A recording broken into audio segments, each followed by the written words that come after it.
Semangat pagi, kita bisa luar biasa. Perkenalkan, nama saya Hadi Irawan.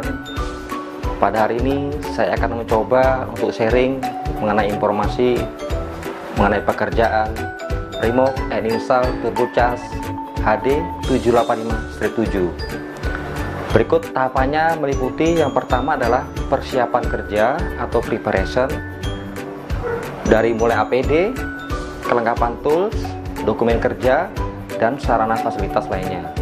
Untuk tahapan pekerjaan lapangan, yang pertama adalah remove komponen, kedua adalah inspection komponen, ketiga measurement komponen, keempat pemasangan komponen atau install komponen, kelima final inspeksi, dan yang keenam adalah performance test atas komponen yang dipasang.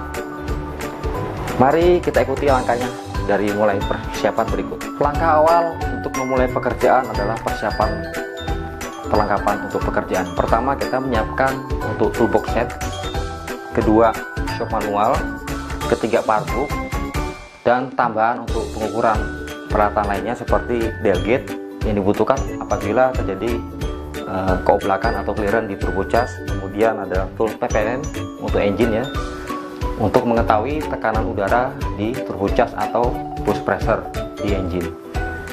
Mari kita ikuti step-step untuk pelaksanaan pekerjaan remote and install turbocharged HD 785-7 di lapangan. Oke, kita sudah tiba di salah satu unit customer HD 785-7. Di sini sebelum memulai proses step dari area turbocharger 785-7, langkah pertama adalah persiapan alat, yaitu terdiri dari parkir unit tempatnya rata, aman, yang sudah disediakan dari lahan yang aman. Kemudian kita lakukan isolasi unit. Setelah kita lakukan isolasi unit, kita lakukan remove turbocharger. Di sini kita lakukan persiapan dulu untuk melakukan drain water coolant, karena posisi dari ketinggian radiator atau water coolant lebih tinggi dari turbocharger. Kita lakukan persiapan untuk penampungan di bawah dari engine atau radiator. Kita drain dulu dari water coolant-nya hingga secukupnya posisi air di bawah dari turbocharger. Setelah semua kondisi sudah kita drain, kita lakukan remove connection dari turbocharger, baik dari mulai water coolingnya untuk pendinginan turbocharger, lubricatingnya untuk oli turbocharger, hingga ke pipe tube dari intake manifold turbocharger. Kita lepas, kemudian kita lakukan plugging atau menutup saluran dari yang piping tadi supaya menghindari debu-debu masuk ke dalam piping. Setelah semua kita plugging, kita lepas turbocharger. Di situ kita melakukan inspeksi dari turbocharger. Di sini kita melakukan inspeksi baik dari kondisi visual keretakan, kita bisa melakukan melalui color check. Kita juga bisa melihat dari posisi visual dari kondisi core-nya, core blower-nya, apakah ada scratch atau baret situ.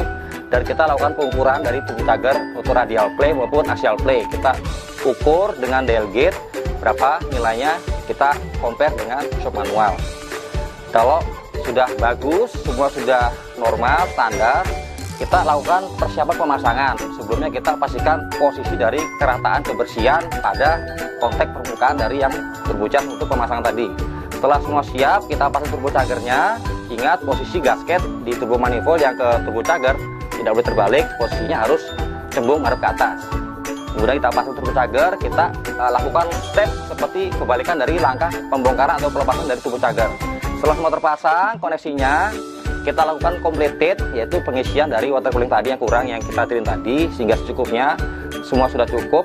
Jangan lupa, kritikal utama adalah kita memberikan preloop oli pelumasan awal kepada turbocharger melalui saluran inlet dari lubricating turbocharger untuk menghindari adanya kausan saat turbocharger mulai berputar.